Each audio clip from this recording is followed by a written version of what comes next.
Origin पे एक charge particle है जिसका चार्ज है प्लस क्यू। अगर ऐसा है तो तुमको भी पता है कि इस चार्ज पार्टिकल से ऐसे एक इलेक्ट्रिक फील्ड यहां से लेके इंफिनिटी तक राइज करेगा, रहेगा ना? ठीक है। अब देखो इस पूरे रीजन में, इस पूरे रीजन कहने का मतलब है कि आप कोई भी चीज यहाँ पे पकड़ लें, इस पूरे इन्वायरमेंट में इलेक्ट्रिक फील्ड के फॉर्म में एनर्जी स्टोर है। समझ में आ रहा है क्या? इस पूरे इन्वायरमेंट में इलेक्ट्रिक फील्ड के फॉर्म में एनर्जी स्टोर है। तुमसे क्या बोला कि ठीक है हर जगह एनर्जी स्टोर है, लेकिन आपको क्या करना है कि एक स्फीयर लीजिए जिसका रेडियस आर हो, वहां से लेके बाहर तक इंफिनिटी तक कितना एनर्जी स्टोर है ये निकालो। क्या तुमको समझ में आया? इसका लॉजिक क्या है? बस फिर से बाकी वही डेरिवेशन, पूरा इंटीग्रेशन के वाला सेक्शन जहां ई वेरिएबल होगा। हम लोग क्या कर रहे हैं, यहां से आर डिस्टेंस अवे एक शेल लेंगे, जैसे कि लास्ट आप पढ़े थे ना। यहां पे आप एक एलिमेंट्री सेल ले लिए। इस एलिमेंट्री सेल के अंदर एक स्मॉल सा जो एनर्जी स्टोर है, सबसे पहले उसको लिखें। सबसे पहले इसका स्मॉल एनर्जी लिखे तो energy density into small volume half epsilon not electric field का square 4 pi r square into d r. अब तुमको इसके लिए टोटल एनर्जी के लिए इसको इंटीग्रेट करना है। तो कहां से कहां इंटीग्रेट करना है? तो क्वेश्चन बोला कि outside the spherical shell of radius R, तो आर से लेके, समझ गए? ये चीज करना है। Q square by 2 C R नहीं लगेगा, ये कैपेसिटर नहीं है, ये कैपेसिटर नहीं है। हम लोग पिछले दिन क्या किए थे, हम लोग पिछले दिन आपको जो एग्जांपल दिए थे उसमें बोले थे कि देखो भाई ये एक स्फेरिकल कंडक्टर है, याद आया? हम स्फेरिकल कंडक्टर को चार्ज क्यू दिए थे और फिर उसका न्यूमेरिकल बनाए थे। तो वो स्फेरिकल कंडक्टर था जो एक कैपेसिटर था, लेकिन ये तो कैपेसिटर नहीं है ना, ये पॉइंट चार्ज। क्लियर है? चलो ठीक, बढ़िया। और आगे बताओ, बोलो बोलो जो बनाया है डाउट्स कुछ।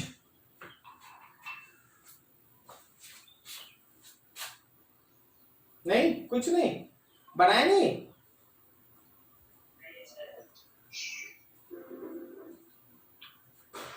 अच्छा सुनिए, आज हम लोग है ना सीरीज पैरेलल में थोड़ा काम कर लेते हैं। सीरीज पैरेलल में थोड़ा बहुत ज्यादा जल्दी जल्दी क्लासेस भी हो रहा है, शायद बहुत सारा हमको मैसेज भी आया कि सर थोड़ा सा पीछे रह गए हैं। कोई दिक्कत नहीं, थोड़ा धीरे धीरे पढ़ते हैं। सीरीज पैरेलल डिस्कस कर लेते हैं, जहां सीरीज पैरेलल खत्म होता है उतना पे काम कर लेते हैं, ठीक है? थोड़ा लेकिन ध्यान रखो न्यूमेरिकल्स बनाना जरूरी है। कल एक दो क्वेश्चन भी आए मेरे पास, हम उसको लिख दिए हैं, हम आपको भेजे हैं रिवर्ट करके कि वो सीरीज पैरेलल का क्वेश्चन है। तो आज थोड़ा सीरीज और पैरेलल कॉम्बिनेशन हम लोग कैपेसिटर्स का स्टार्ट करते हैं। ये पढ़ लेने के बाद एक बड़ा सा वैरायटी खुल जाता है, और भी क्वेश्चंस होगा, आपको खुद भी कराना होगा, कर देखते हैं। रेजिस्टेंस अगर सीरीज में होता है तो इक्विवेलेंट रेजिस्टेंस कैसे निकालता है तुम लोग? और पैरेलल वाला जानता है ना, 1/R equivalent is equals to 1/R1 का समझ में आपको? सही सही, वेरी गुड। चलो आज देखो, आज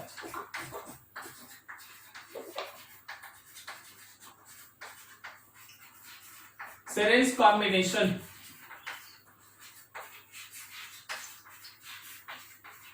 ऑफ कैपेसिटर। ध्यान रखिएगा, वेरी वेरी इंपॉर्टेंट। कैपेसिटर का आधा से ज्यादा क्वेश्चन आज के क्लास के ऊपर बेस्ट होता है। Combination of capacitor, series, parallel and so on so on so on. वैसे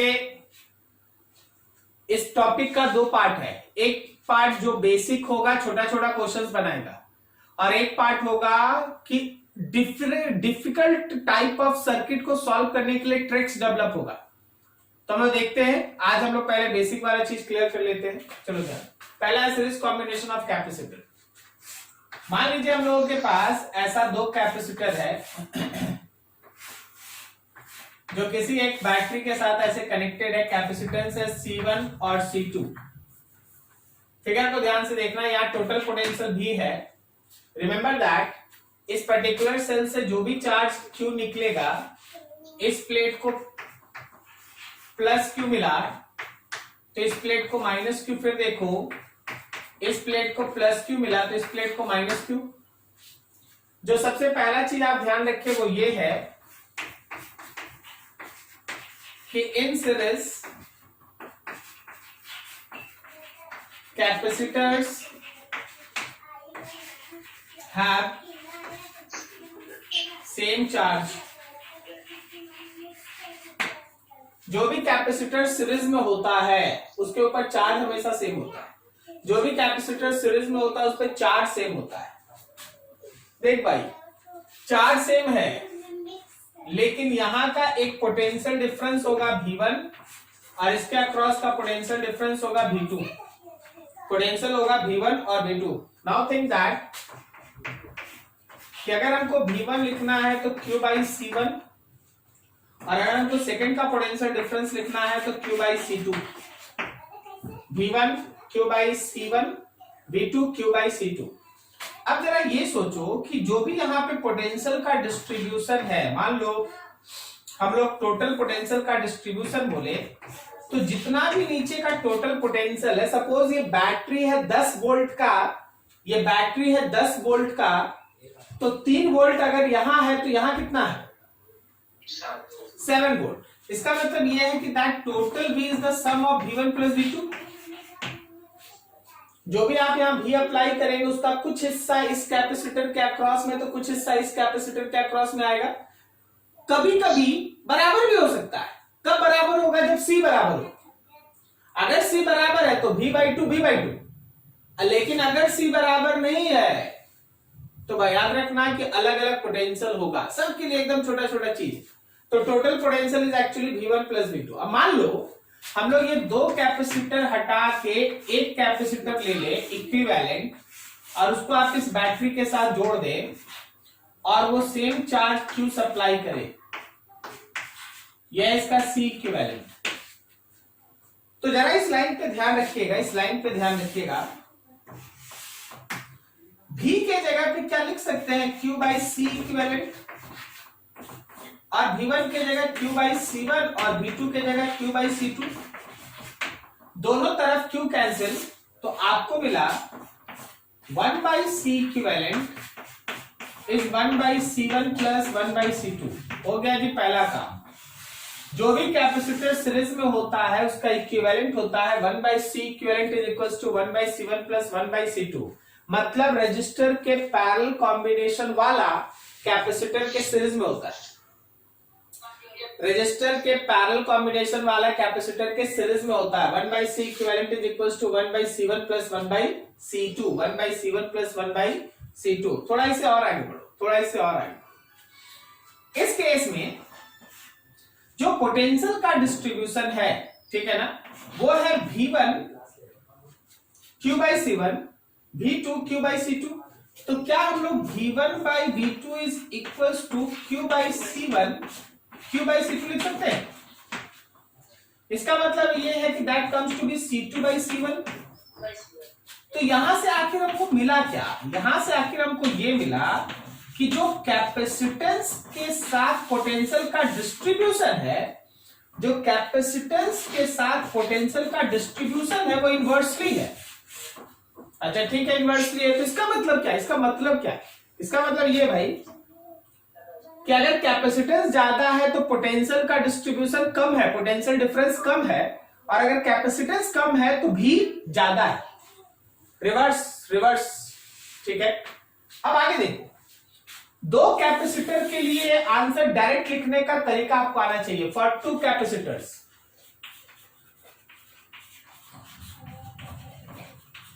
फॉर टू कैपेसिटर्स, अगर मेरे पास दो कैपेसिटर है तो C इक्विवेलेंट सीधा लिखने आना चाहिए C1 C2 divided by C1 plus C2। क्या तुमको समझ में आया? ये कहां से आ गया?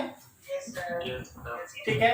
और ऐसे केस में हम तुमको डायरेक्ट लिखना सिखाते हैं कि अगर V1 लिखना है तो V by V1 plus V by C1 plus C2 करो और मल्टीप्लाई करो C2 से। Very interesting, very interesting. हाँ, इस केस में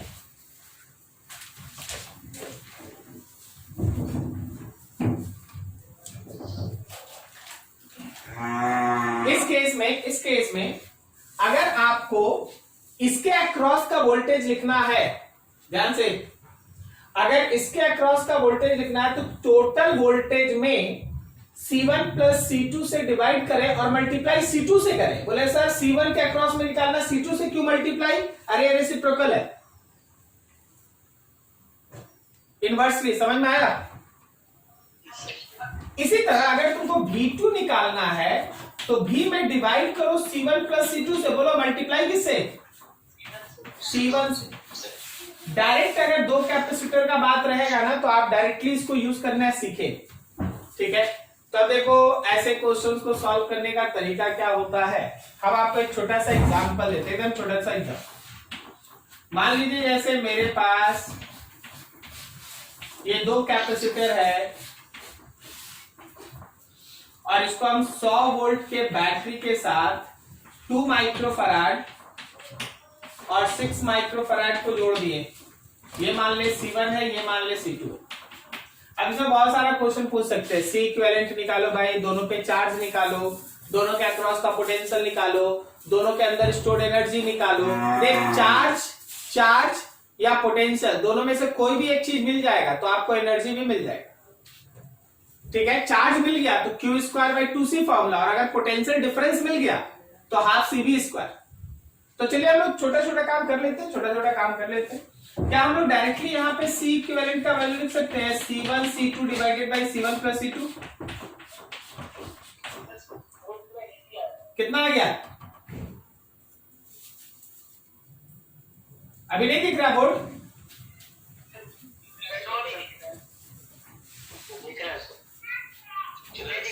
चलो ठीक। तो C1 C2 और C1 बाई C2 हो गया 6 इंटू 2 डिवाइडेड बाई 6 प्लस 2, तो 12 बाई 8। तो C इक्विवेलेंट हो गया हम लोग का 12 बाई 8 बोलो, या फिर बोल दो तो हम लोग का 3 बाई 2 हो गया। 3 बाई 2 माइक्रोफैराड रहने दो ऐसे। C इक्विवेलेंट, तो अगर हम टोटल चार्ज बोलेंगे तो C इक्विवेलेंट को V से मल्टीप्लाई करें तो 3 बाई 2 इंटू V का वैल्यू है 100, so it is 150 microcoulomb. Total charge जो यहां से निकलेगा, इस बैटरी से जो टोटल चार्ज पास होगा, that total charge is 150 microcoulomb, जिसमें इस पे गया प्लस, इस पे है माइनस, ये है प्लस और ये है माइनस, ठीक है? अब जरा गौर कर, इसके अक्रॉस का पोटेंशियल डिफरेंस, वैसे एक चीज समझना, Q मिल गया है, अगर Q मिल गया है तो तुम एनर्जी लिख सकता है Q स्क्वायर बाई 2C। मान लो जैसे अभी से हमको आंसर लिखना है, तो energy stored in first is Q square by 2C1 and energy stored in second is Q square by 2C2। क्या समझ में आया सबको? ठीक है। लेकिन हम चाहते हैं कि हम V1 और V2 भी निकाल ले।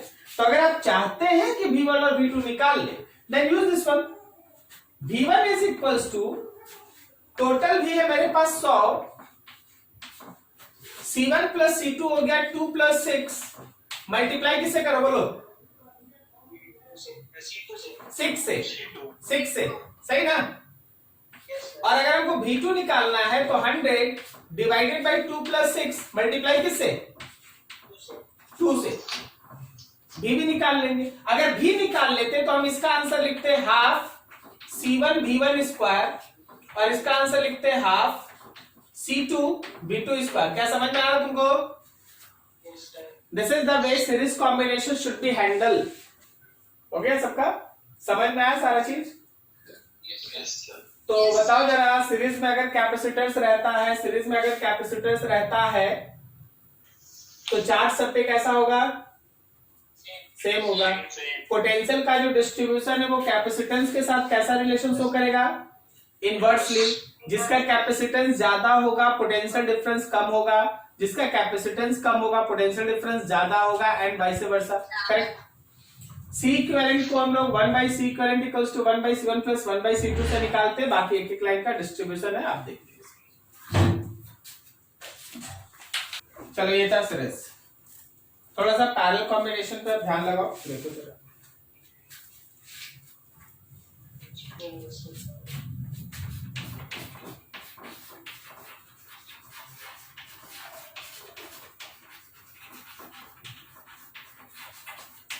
पैरेलल कॉम्बिनेशन,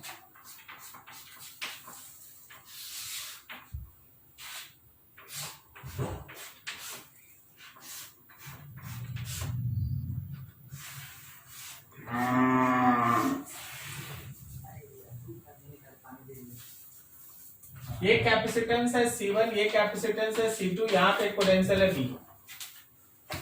ये याद रखना, इस बार इससे जो भी टोटल चार्ज निकलेगा वो इस जंक्शन पे जाके दो हिस्से में डिवाइड हो जाएगा। ऊपर वाले हिस्से पे गया है मान लो Q1 चार्ज, और नीचे वाले हिस्से में गया है मान लो Q2 charge, Q1 and Q2।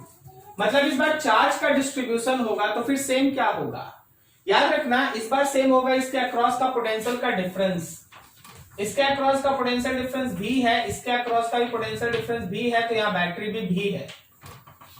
ठीक है, जो लिख रहे हैं थोड़ा उसमें कंफ्यूजन है, वो हम आगे ही क्लियर कर पाएंगे, अभी हम बोल के कुछ टाइम वेस्ट नहीं करना चाहते। तुम गौर से देखो, in parallel combination, in parallel combination, in parallel combination capacitors have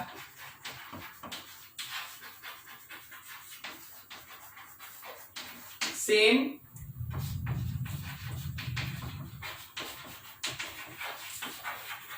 potential difference। in parallel combination capacitors have same potential difference। जो भी कैपेसिटर पैरेलल में होता है उसका पोटेंशियल डिफरेंस सेम होता है, ठीक है ना, उसका पोटेंशियल डिफरेंस सेम होता है, चार्ज अलग अलग होता है, वो आपके सामने। अगर हम लोग Q1 लिखेंगे तो C1 भी होगा, अगर हम लोग Q2 लिखेंगे, अगर हम लोग Q2 लिखेंगे तो C2 भी होगा, ठीक है। और अगर हम लोग टोटल चार्ज लिखेंगे तो Q1 प्लस Q2 होगा। अब देखो ये दो कैपेसिटर आप हटा के इसके जगह पे कोई एक इक्विवेलेंट कैपेसिटर लेते, इसके जगह पे कोई एक इक्विवेलेंट कैपेसिटर आप लेते, उसके ऊपर वो टोटल चार्ज Q एक साथ अपीयर है, तो क्या हम लोग इस टोटल Q के जगह पे अगर लिखना चाहें तो क्या हम लोग ऐसे जा सकते हैं, C इक्विवेलेंट इंटू V। तो Q1 के जगह होगा C1 भी और Q2 के जगह होगा C2 भी। क्या समझ में आया ये बात? दोनों तरफ भी कैंसिल, दोनों तरफ भी cancel, then C equivalent comes to be C1 plus C2। जो तुम्हारा C इक्विवेलेंट है that comes to be C1 plus C2, C1 plus C2। Clear है? तो देखिए हमारे रजिस्टर के पैरेलल कॉम्बिनेशन वाला यहां सीरीज में होता है और रजिस्टर के सीरीज कॉम्बिनेशन वाला यहां पैरेलल में होता है। क्लियर है? C equivalent is equals to C1 plus C2। तो अगला पॉइंट ध्यान देना, इस बार डिस्ट्रीब्यूशन किसका हुआ था? चार्ज का। तो जब आप Q1 में Q2 से डिवाइड करते हैं तो C1 भी C2 भी होगा, दोनों भी cancel, so it comes to be C1 by C2। इसका मतलब भी है कुछ कि Q1 by Q2 is written as C1 by C2। So we can say that कि चार्ज प्रोपोर्शनल टू कैपेसिटेंस। इसका मतलब यह है कि जिस कैपेसिटर का कैपेसिटेंस ज्यादा होगा उस पे ज्यादा चार्ज स्टोर होगा और जिसका कैपेसिटेंस कम होगा उस पे स्टोर चार्ज भी कम ही होगा। क्या समझ में आया? ठीक है। अब देखो मेरा ये सजेशन है कि आप दो कैपेसिटर्स के लिए डाटा एकदम दिमाग में रखें। For two capacitors C equivalent तो एकदम सिंपल है भाई, C1 प्लस C2 होगा।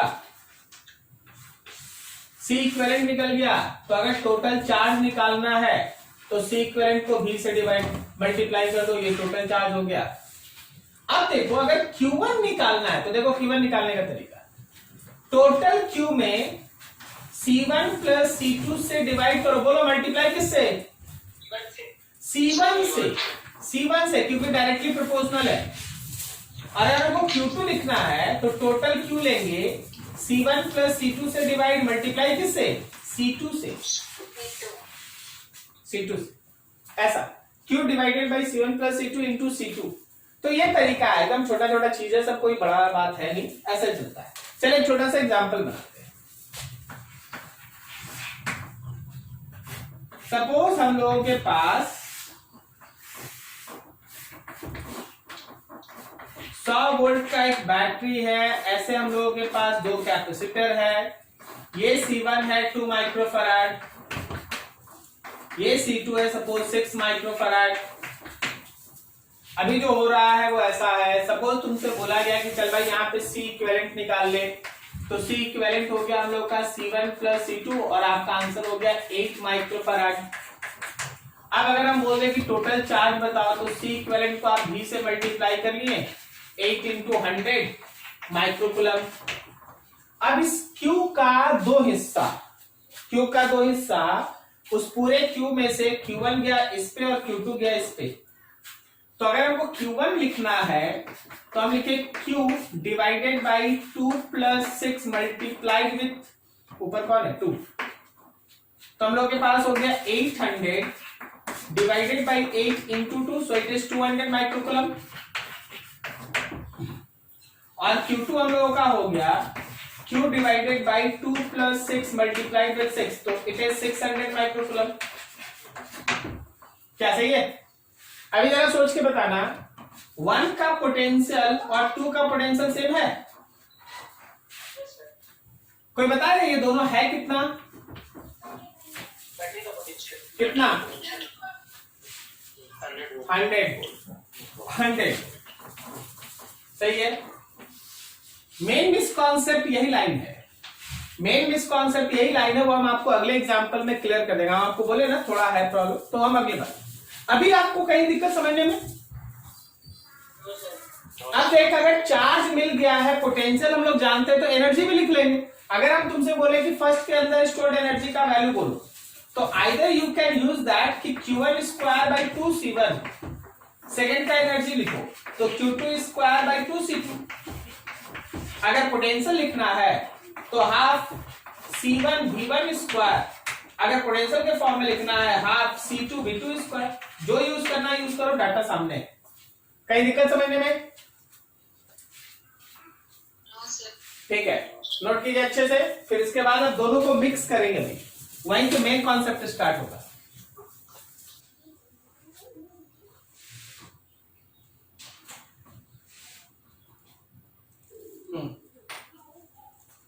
चलो एक क्वेश्चन करते हैं।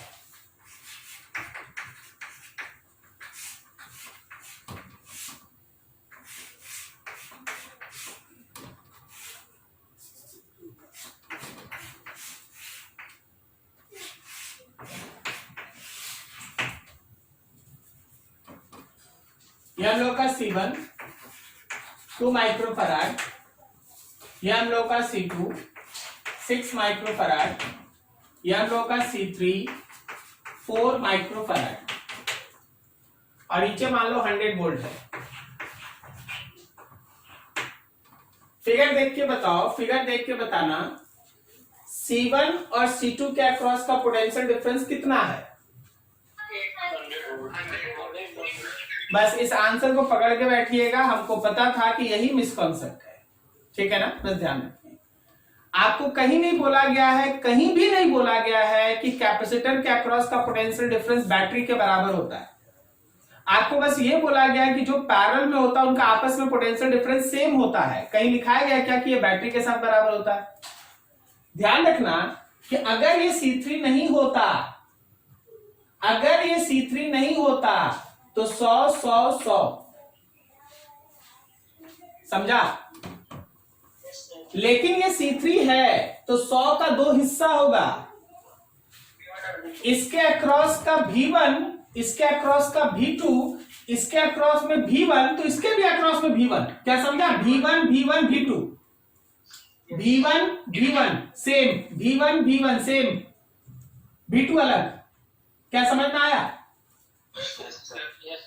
इस पे काम हम लोग स्टार्ट किए, ठीक है ना? पहला चीज समझ में आ गया, क्लियर हो गया। कहीं नहीं बोला गया बैटरी के साथ बराबर। हाँ भाई, अकेले रहता है तो हो जाता है बराबर, ठीक है? जब ये नहीं रहता है तो हो जाता है बराबर।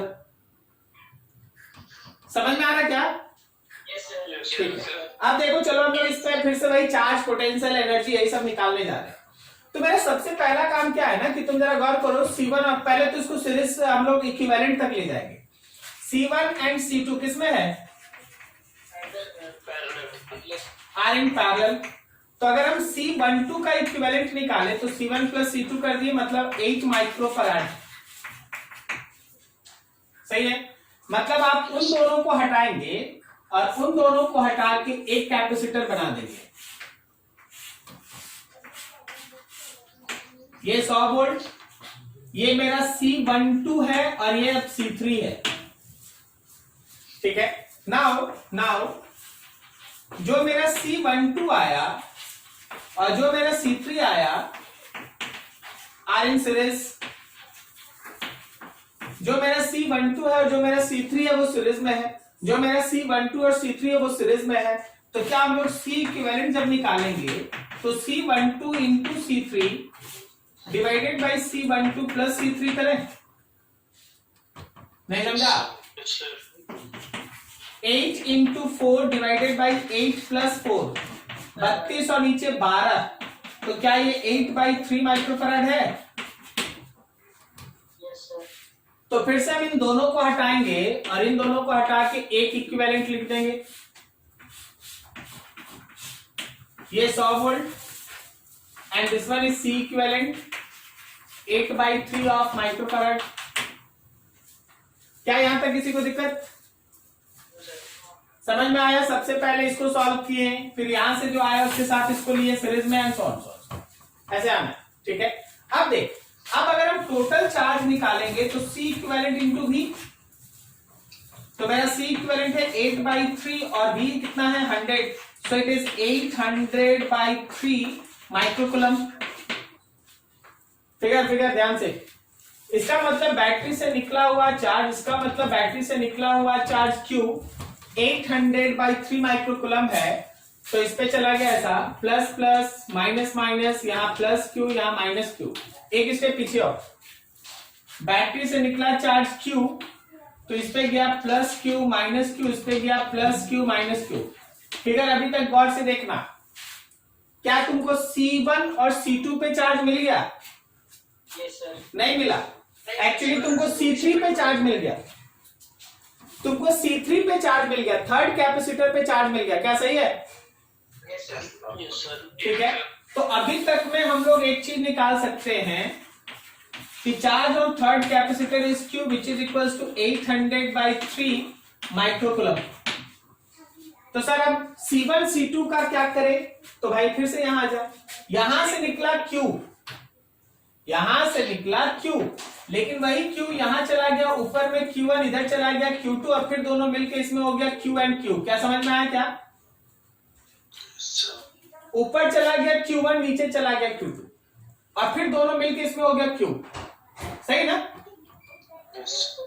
तो सर Q1 और Q2 कैसे निकाले? जो अभी सीखा पैरेलल वाला, Q1 is equals to Q divided by C1 plus C2 multiplied with C1.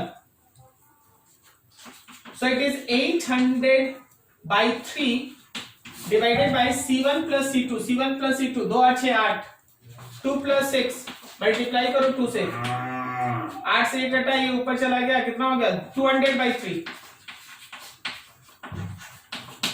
और अगर हमको Q2 निकालना पड़ा, Q divided by C1 plus C2 multiplied with C2, तो ये हो गया हम लोग का 800/3। समझ में आ रहा है कैलकुलेशन?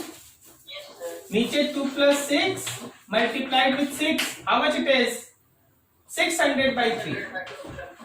600/3 हम इसको सॉल्व नहीं कर रहे, इसको 200 लिखना तुम लिख लो, 200 लिख लो, कोई दिक्कत नहीं, हम छोड़ दिए। तो Q1 Q2 आ गया। अब अगर Q1 Q2 आ गया तो तुम चाहेगा तो अब हर चीज लिख सकता। हम तो एक ही चीज जानते हैं, या तो पोटेंशियल का डिफरेंस या तो पोटेंशियल का डिफरेंस कैपेसिटर के अक्रॉस में निकाल लीजिए या चार्ज निकाल लीजिए, बाकी सब अपने निकलता। तो चार्ज निकाल लिए ना। अभी मान ले जैसे सपोज कोई बोलता है कि सर अब एनर्जी बता दीजिए 1 में, तो हम बोलेंगे देखो भाई 1 का एनर्जी हो गया Q1 स्क्वायर बाई 2C1, 2 का एनर्जी हो गया Q2 स्क्वायर बाई 2C2 और 3 का एनर्जी हो गया Q3 स्क्वायर बाई 2C3। कोई अगर ये चाहता है कि सर हम इंडिविजुअल पोटेंशियल निकालना चाहते हैं, थोड़ा देखना इंडिविजुअल पोटेंशियल, हर एक का पोटेंशियल। अगर आप V1 निकालना चाहते हैं तो Q1 बाई C1 कीजिए। Q1 कितना है 200/3 और C1 कितना है 2, सो इट इज 100/3। अच्छा, अगर हम V2 निकालना चाहते हैं तो Q2 बाई C2 करो। Q2 कितना है, इट इज 100/3। और अगर हम V3 निकालना चाहते हैं तो Q3 बाई C3 करें।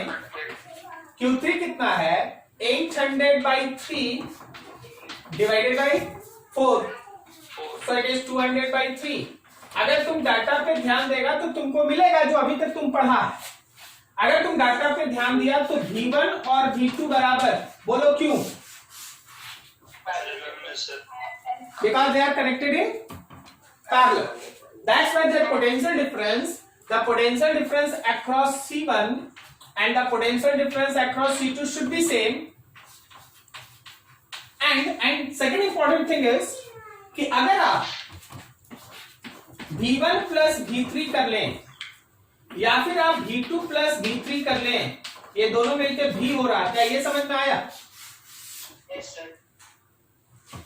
आप V1 को V3 से जोड़ दीजिए। देखिए, अच्छा इसके अक्रॉस में बोल तो पोटेंशियल डिफरेंस क्या बोले, V1 बोले या V2 बोले, दोनों सेम। और इसके अक्रॉस का पोटेंशियल डिफरेंस कितना, V3। समझ में आया? तो ये पूरा का पूरा कॉम्बिनेशन का एक बेहतरीन एग्जांपल है। आप इसको अच्छे से नोट कीजिए, कहीं भी डाउट है पूछ लीजिए, कहीं भी डाउट है पूछ लीजिए।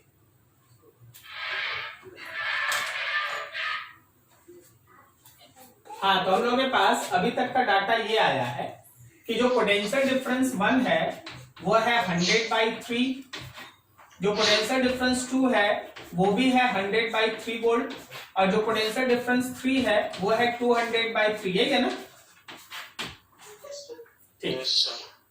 अब मान लो जैसे हम तुम्हारे पास कुछ पॉइंट्स लिखते हैं, जैसे मान लो हम इस पॉइंट को A लिख दिए, इस पॉइंट को B लिख दिए और इस पॉइंट को C लिख दिए।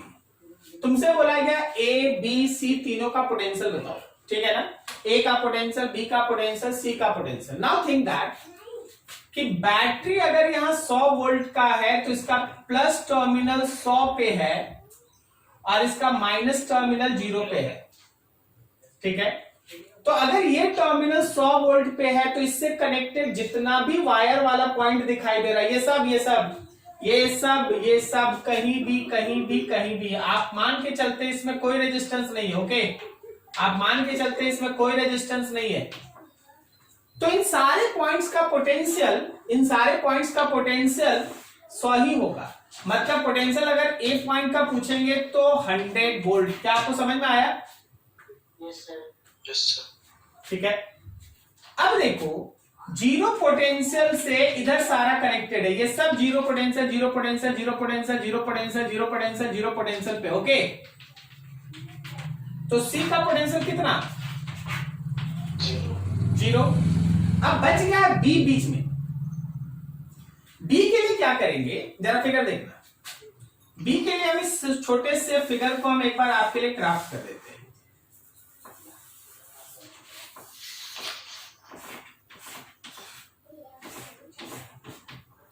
ऊपर में जरा गौर करना, यहां पे कहीं ए था, ठीक है, ए है, और यहां कहीं बी है, मतलब बी कहीं।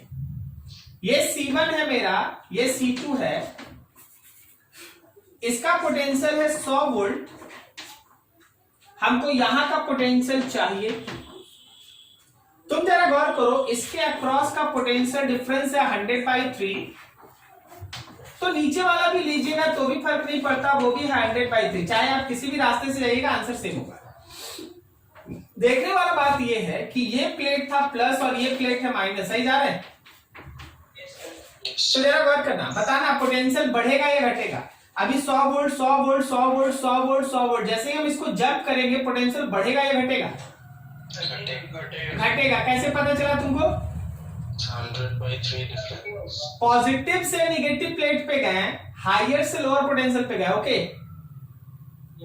तो पोटेंशियल घटेगा। कितना घट जाएगा? 100/3।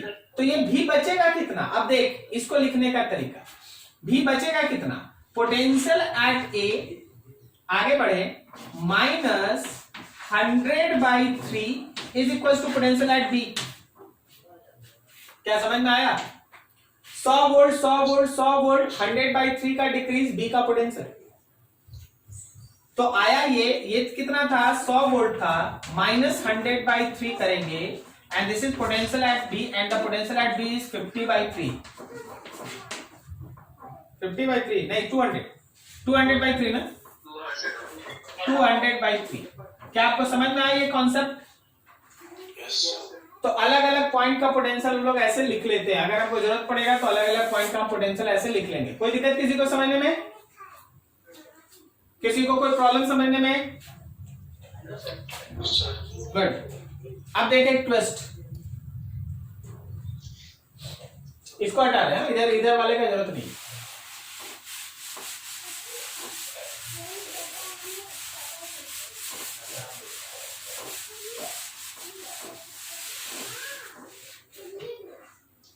इसमें ये वाला पॉइंट था 100 वोल्ट पे और ये वाला था 0 वोल्ट पे, क्लियर?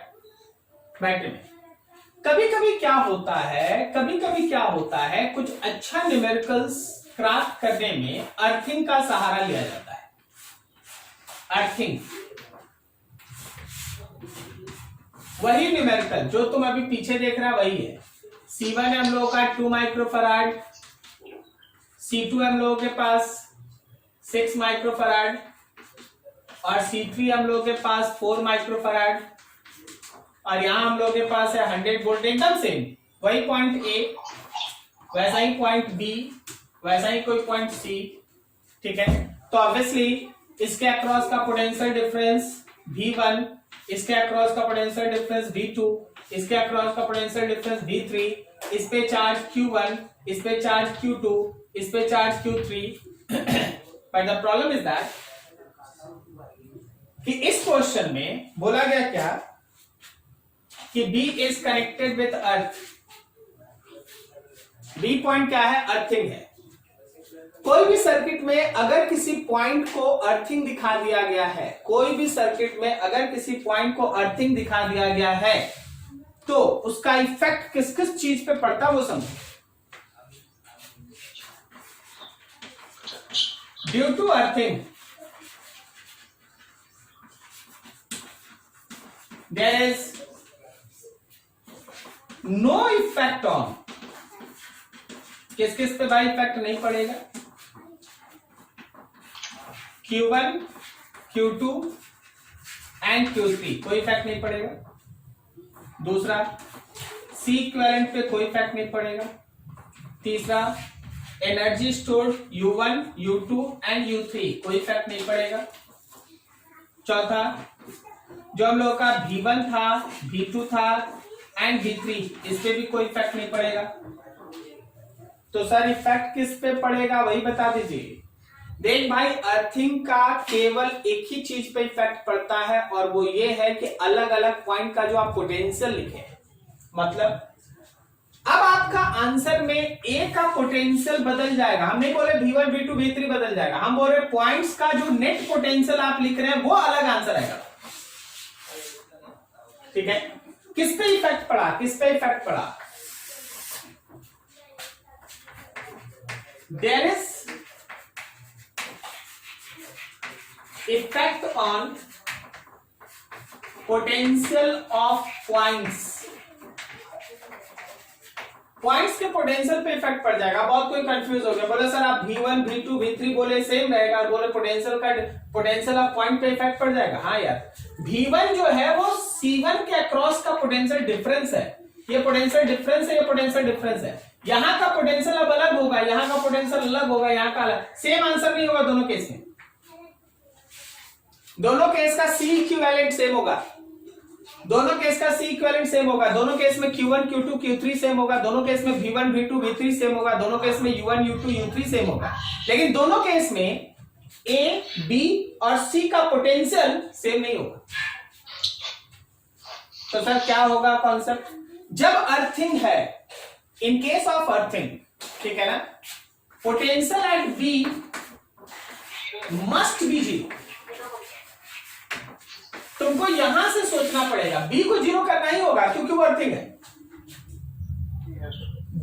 जीरो करना होगा। देख पिछले बार बी का पोटेंशियल कितना आया, 200/3 आया, इस बार बी जीरो, बी कितना होगा zero.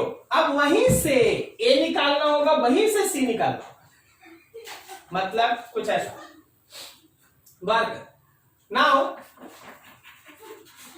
For potential of C point, C point का पोटेंशियल, तो देखो भाई बी पकड़ लो पहले, उसके बाद आएगा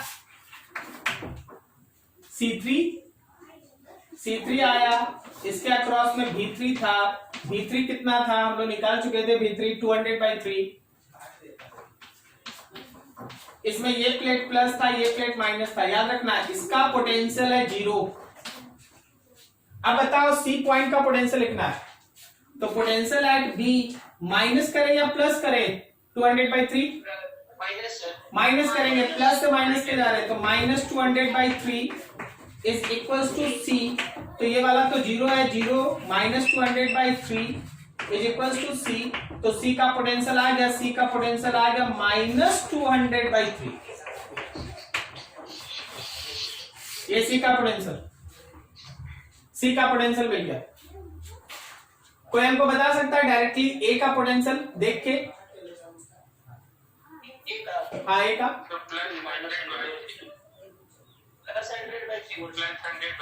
+100/3, चलो देख लो। नाउ फॉर पोटेंशियल ऑफ ए, देखो हम बीच में कोई एक कैपेसिटर बना देते हैं, हाँ ये पॉइंट बी है जिसका पोटेंशियल जीरो है, हम C1 बना दिए, C1 के अक्रॉस में है 100/3 और ये पॉइंट A है, ये प्लेट याद रखना प्लस है, ये माइनस है।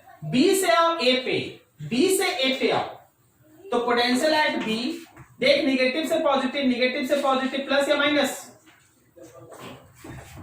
+100/3 is equal to potential at A, तो B का वैल्यू कितना पुट करेंगे हम लोग, जीरो। B का पोटेंशियल कितना पुट करें, जीरो, तो A का पोटेंशियल आया 100/3,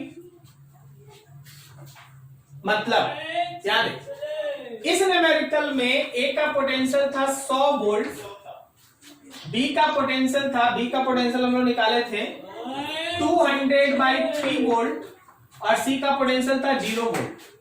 तो इस न्यूमेरिकल में B का पोटेंशियल है 0 वोल्ट, A का पोटेंशियल है 100/3 वोल्ट और C का पोटेंशियल है -200/3 वोल्ट।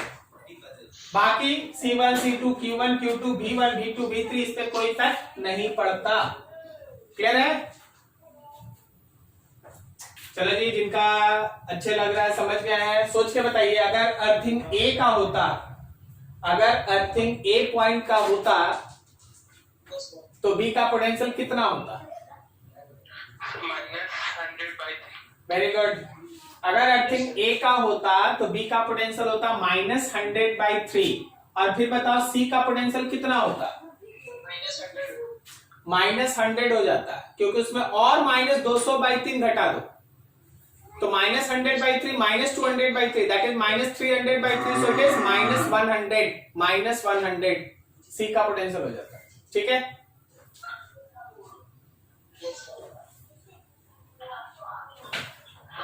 अर्थिंग रहेगा, हड़बड़ाना नहीं है, जो पॉइंट अर्थिंग रहेगा उसका पोटेंशियल कितना लेके चलना है, 0 वोल्ट, 0 वोल्ट। बाकी C equivalent, Q, C1, C2 इन सब पे कोई इफेक्ट नहीं पड़ता। जैसे प्रीवियस कैलकुलेशन किए थे वैसे यहां भी करेंगे, जैसे प्रीवियस कैलकुलेशन किए थे वैसे यहां भी करेंगे, बस केवल इफेक्ट किस पे पड़ना है, जो पॉइंट्स का पोटेंशियल लिखते हैं उस पे, नेट पोटेंशियल। हो गया स्क्रीनशॉट, समझ में आया सब कुछ? Yes sir. चलो बढ़िया, आगे बढ़ते।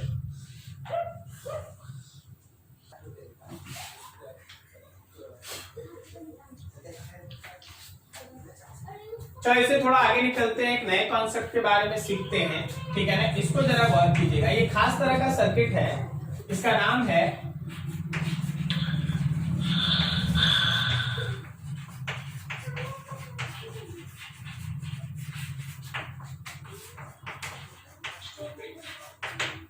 Wheatstone brick circuit। पहले इसको एक न्यूमेरिकल पार्ट से हम लोग स्टार्ट करते हैं, फिर इसका कंक्लूजन लास्ट में हम लोग ड्रॉ करेंगे। देखो हम लोगों के पास क्वेश्चन है कुछ ऐसा,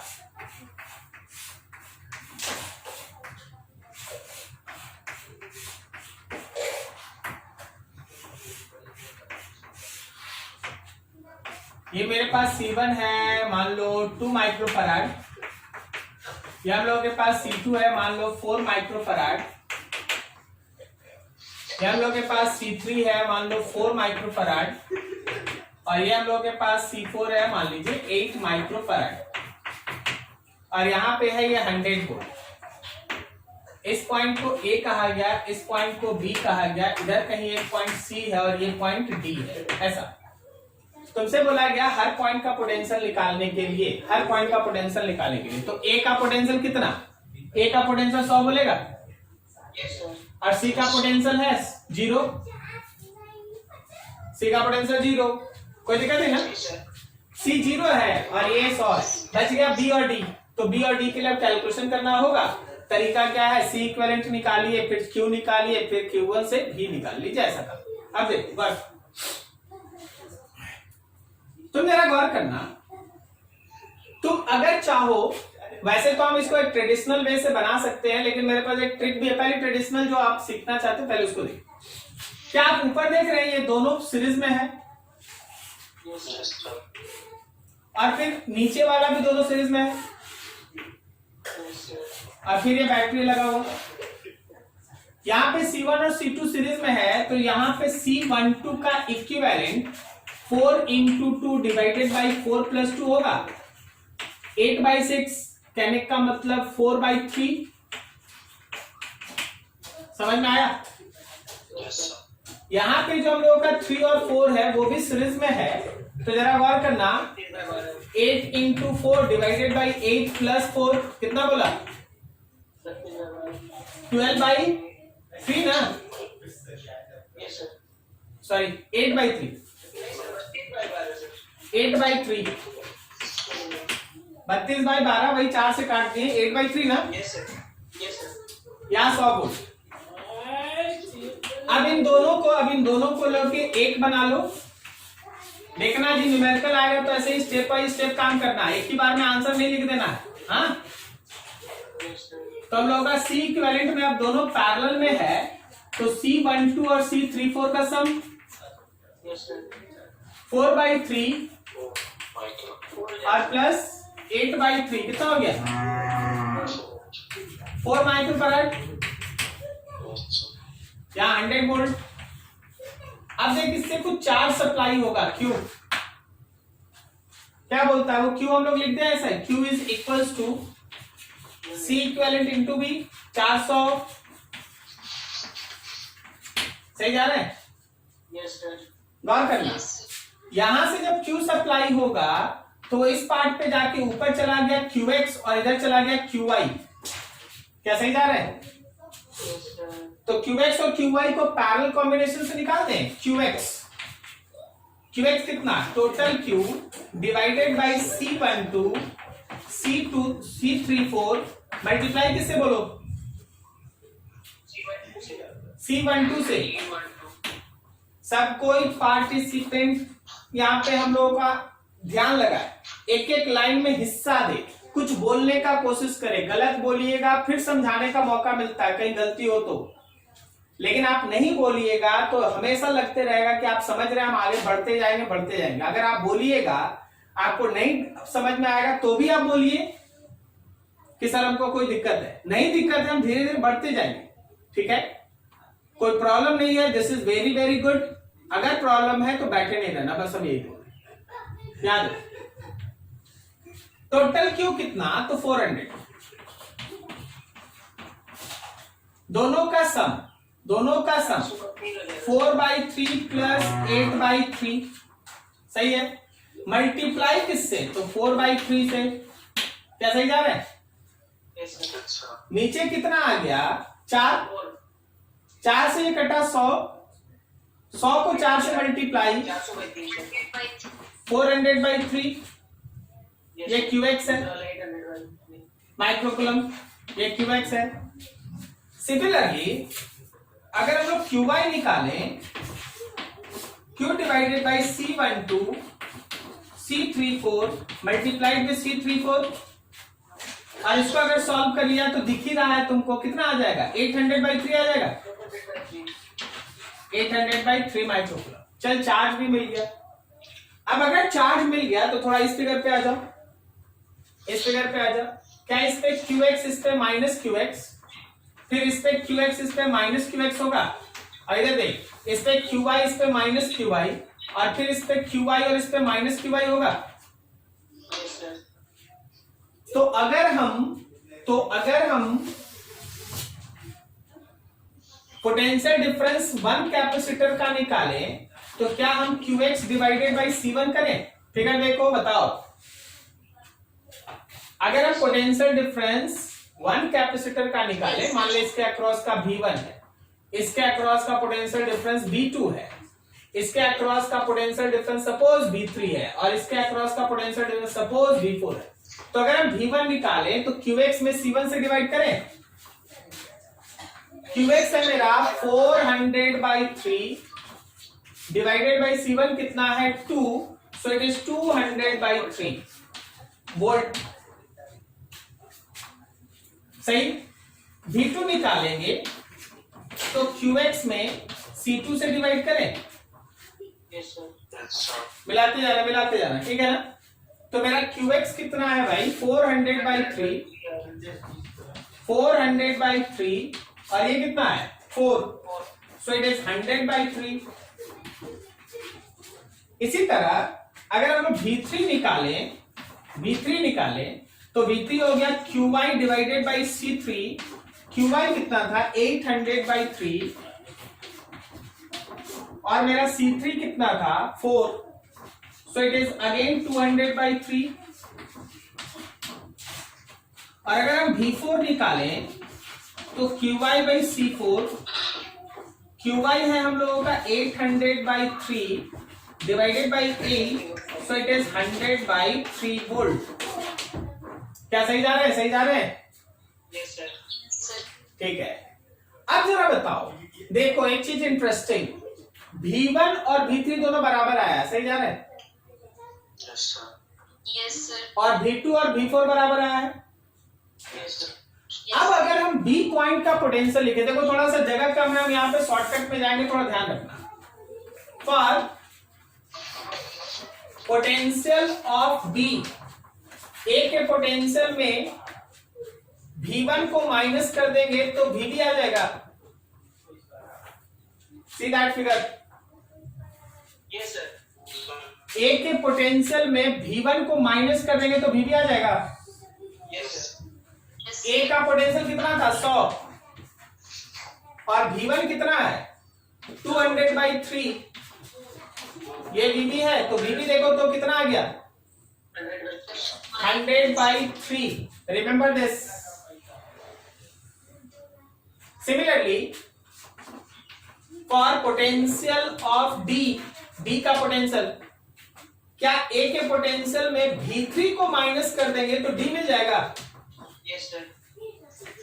A के पोटेंशियल में V3 को माइनस करेंगे तो D मिलेगा। Yes, sir. A कितना है 100 है, V3 कितना है, इसी तरह 200/3 है, दिस इज VD।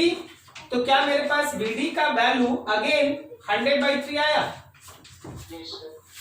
Yes. मतलब ये है कि A और D, मतलब ये है कि पोटेंशियल जो हमारे B का है वही पोटेंशियल D का है। क्या बोलता है, सही जा रहा है। Yes, sir. चलो ये था।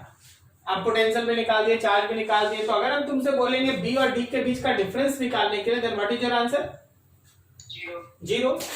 What is your answer? 0। अच्छा, अगर हम तुम बोलेंगे C1 के अंदर का एनर्जी स्टोर निकालो, निकाल लेगा ना? Yes, sir. C2 C3 C4 मतलब कुछ भी अब पूछा जाएगा निकल जाएगा, क्योंकि चार्ज आपको मालूम है। कहीं कोई दिक्कत किसी को समझने में? No, sir. No, sir.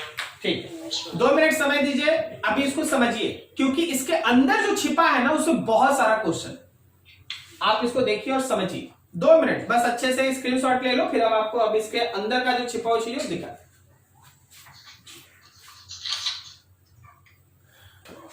जरा इस फिगर को गौर से देखना,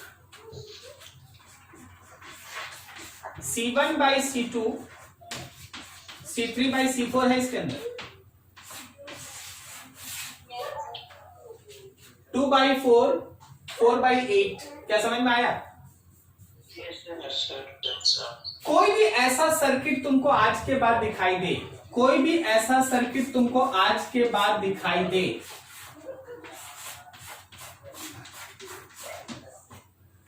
C1 C2 C3 C4, ये पॉइंट और ये पॉइंट, ठीक है, इधर से ऐसे बैटरी लगा है। अगर कभी भी C1 by C2 equals to C3 by C4 हो, तो याद रखिएगा कि C1 C2 के बीच का पॉइंट और C3 C4 के बीच का पॉइंट का पोटेंशियल सेम होता है। So potential of B and potential of D are same. Potential का जो डिफरेंस है B और D के बीच, that is always zero.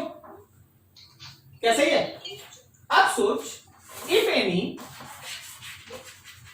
Any capacitor और रजिस्टर is present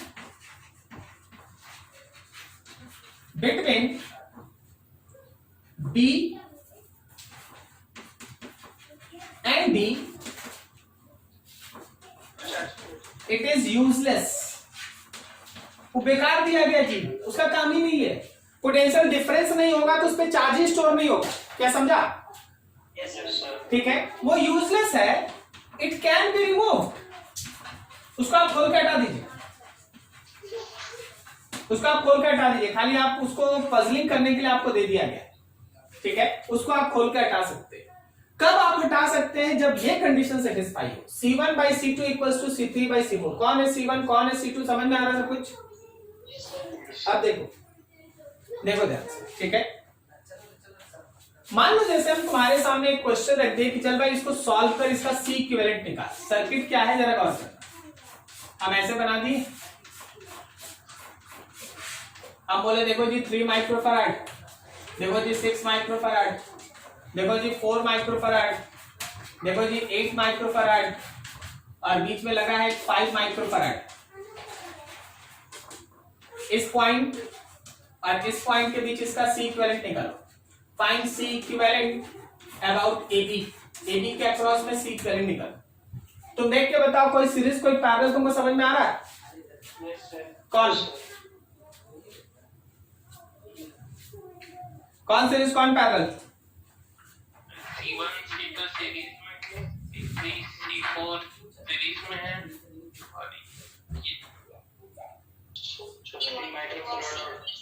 अरे भाई सीरीज में, ये दोनों सीरीज में तब बोलता है ना जब यहाँ कुछ नहीं होता है, यहाँ तो जुड़ा हुआ है। हाँ बोलो। सर 3 और 6 है सीरीज में, 4 और 8 है सीरीज में, और जो ओवरऑल उसका है वो पैरेलल है। 5 के साथ पैरेलल है ना? नहीं सर, 5 माइक्रोफैराड का क्या करेगा? पहले ही बता, 5 माइक्रोफैराड का क्या करेगा?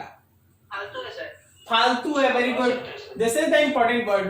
ये यहाँ काम का ही नहीं है, ये यहाँ काम का ही नहीं है।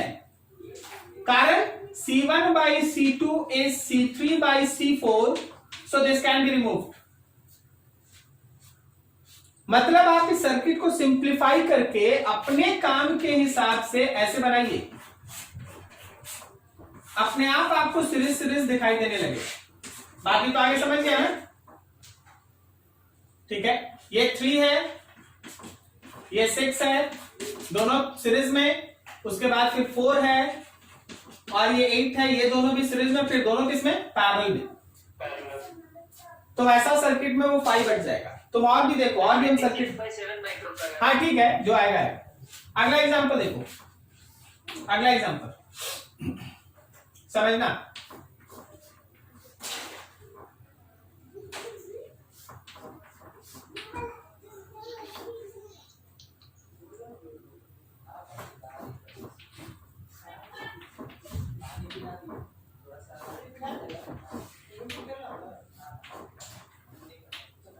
सब कैपेसिटेंस C है, सब कैपेसिटेंस C है, और तुमको बोला गया इस पॉइंट और इस पॉइंट के अबाउट में इक्विवेलेंट निकालना है। बोलो कोई है कैपेसिटर जो यूजलेस है यहां पर? कोई एक कैपेसिटर है जो यूजलेस है यहां पर? हम आपको बताते हैं। आप जरा गौर कीजिए, इसको इस ऊपर वाले हाफ पे आप दिमाग लगाइए। देखिए क्या ये व्हीटस्टोन ब्रिज बना हुआ है? C1 by C2, C3 by C4, so this can be removed. नहीं समझा? Yes, sir. सबको समझ में आया? Yes, sir. अब बता, ये दोनों किस में? सीरीज। ये दोनों किस में? अब फिर तीनों किस में? सॉल्व करो आंसर। ठीक है, वेरी वेरी इंपॉर्टेंट। अगले दिन और इस पे काम करेंगे, आप इसको अच्छे से नोट करें। ठीक है, बहुत बढ़िया क्लास था, बहुत कुछ अच्छा था, क्योंकि कुछ ऐसा कॉन्सेप्ट था जो जनरल नहीं था। आई होप सो आपको सारा चीज समझ में आया हो।